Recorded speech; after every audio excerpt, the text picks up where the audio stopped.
Portsmouth High School has established a tradition of choosing 2 honor graduates to address us today.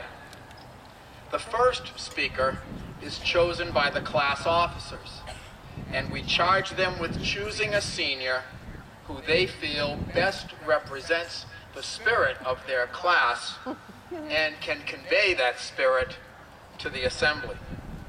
The second is chosen by the faculty.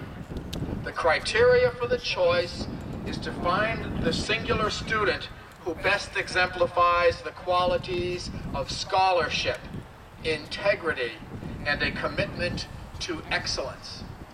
Our first honor graduate will be Michael G. Rossi, and the second will be Joseph Futoma.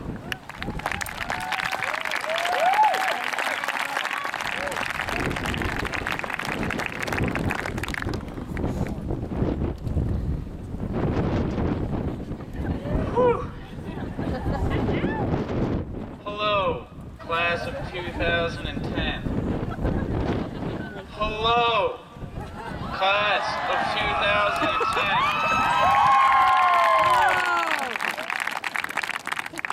I'm glad we learned CPR this year in gym, because you guys have taken my breath away. My name is Michael Gregory Rossi, not to be confused with Mr. Prudence Island himself, Michael William Rossi. Now, I know what those of you who know me are thinking. Oh God, here we go. Well, guess what? They picked me to do the speech, so buckle your seatbelts, ladies and gentlemen. It's gonna be a long ride. Congratulations on spending 4 years with your noses in your textbooks, your pencil tips on fire, and your brains set to hyperdrive. You've successfully completed 720 school days. For some of you, a tad less. We've sat through days so stressful, we've pulled our hair out.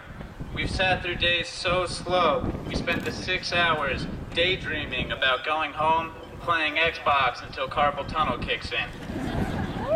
We've had productive days, we've had sleepy days, scholastic days, and everything in between. All your time spent in this single building has prepared us for this moment right now. But don't worry, the fun doesn't end here. As some of you may know, our state championship hockey team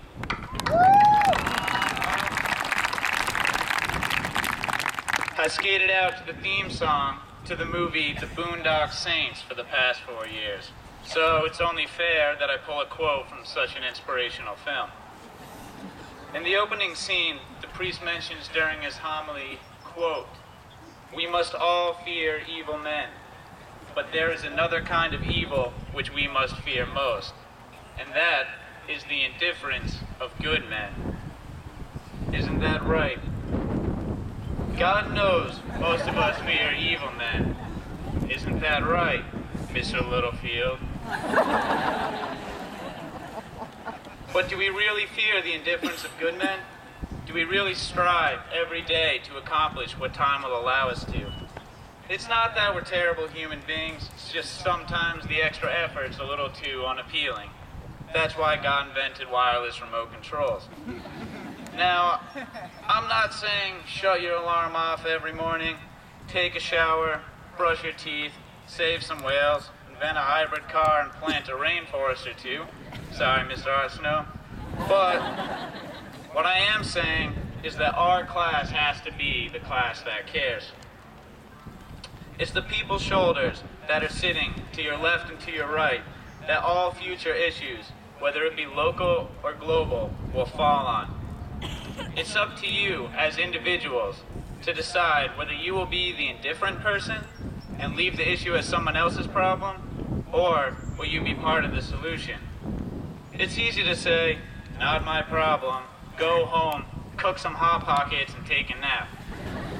It's not so easy to resist the temptations of Hot Pockets, get off the couch, make where you live and what you're part of a better place for yourself and for others. I don't think the class of 2010 is going to have much of a problem with that. Seems we're right on track. Now's the time I would normally name off specific outstanding individuals, but I told everyone I wouldn't be so unfair as to mention some people for fear of leaving out important others. People like Jeff, Kelsey, Kyle, Jessica, Joey, Kim, Matt, Miss Hammerall, Tori, Beck, Miss Katz, Mr. Ryan, Mrs. Ryan, Izzy, Abby, Biscuit, Chloe, Cody, Miss Cunningham, Miss Gleason, Mandy Boswell, Chris, Cat, Danny, Hattie, Zach, Alyssa, and Miss White.